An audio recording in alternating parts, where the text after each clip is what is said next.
Oke, selamat bertemu kembali dalam materi biologi. Kali ini materi kita adalah sistem reproduksi pria atau sistem perkembangbiakan pada pria. Ini dibagi menjadi tiga, pertama organ dalam, kemudian organ luar, dan yang terakhir hormon. Yang pertama organ dalam. Ini pertama adalah testis. Nah, testis ini berupa bulatan, dia berada di dalam skrotum. Fungsinya menghasilkan sperma atau sel kelamin jantan dan hormon testosteron. Kemudian yang kedua ada saluran-saluran atau tubulus. Pertama adalah epididymis, fungsinya sebagai tempat penyimpanan dan pematangan sperma. Terus yang kedua ada vas deferens atau saluran sperma.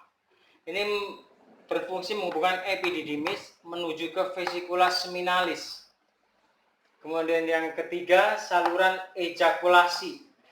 Ini fungsinya untuk mengeluarkan sperma menuju uretra atau disebut sebagai ductus ejaculatorius. Fungsi seperti pompa.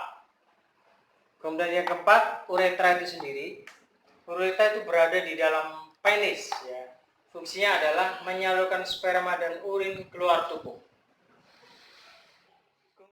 Ya, testis, saluran, tubulus, dan kelenjar. Nah, sekarang kelenjar. Kelenjar ada tiga kelenjar yang berperan. Yang pertama adalah vesikula seminalis atau kantong mani. Nah, fungsinya adalah menghasilkan zat makanan untuk sperma.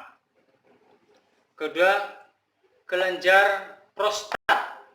Ini menghasilkan getah yang berisi kolesterol, garam, fosfolipid. Fungsinya untuk kelangsungan hidup sperma. Terus yang ketiga, kelenjar Cooper atau bulbouretral. Fungsinya menghasilkan getah yang bersifat alkali atau basa. Ini fungsinya adalah menetralkan kondisi uretra. Berikutnya adalah organ luar atau yang berada di luar. Kelihatan, berarti pertama adalah penis. Itu fungsi sebagai alat kopulasi atau untuk memasukkan sperma ke proses pembuahan. Kemudian yang kedua skrotum, ini kantong yang berisi testis. Bentuknya berlipat-lipat, fungsinya adalah sebagai pelindung testis agar suhu testis tetap stabil.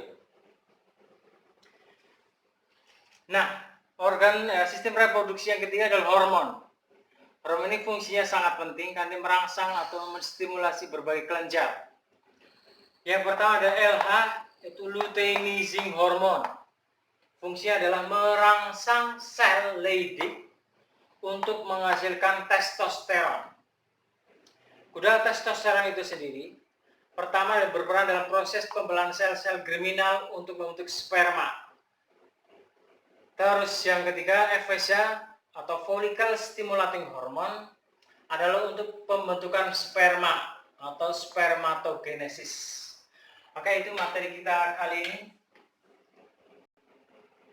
Selamat belajar, sukses buat kalian semuanya. Anak-anakku semua, ini soal buat latihan kalian. Yang pertama, sebutkan saluran-saluran dalam organ reproduksi pria bagian dalam. Ya, kalian cukup menyebutkan yang bagian dalamnya.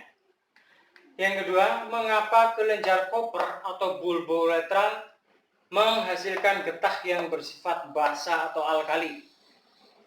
Terus yang ketiga, mengapa testis perlu dilindungi oleh skrotum. Yang keempat, apa peranan hormon testosteron.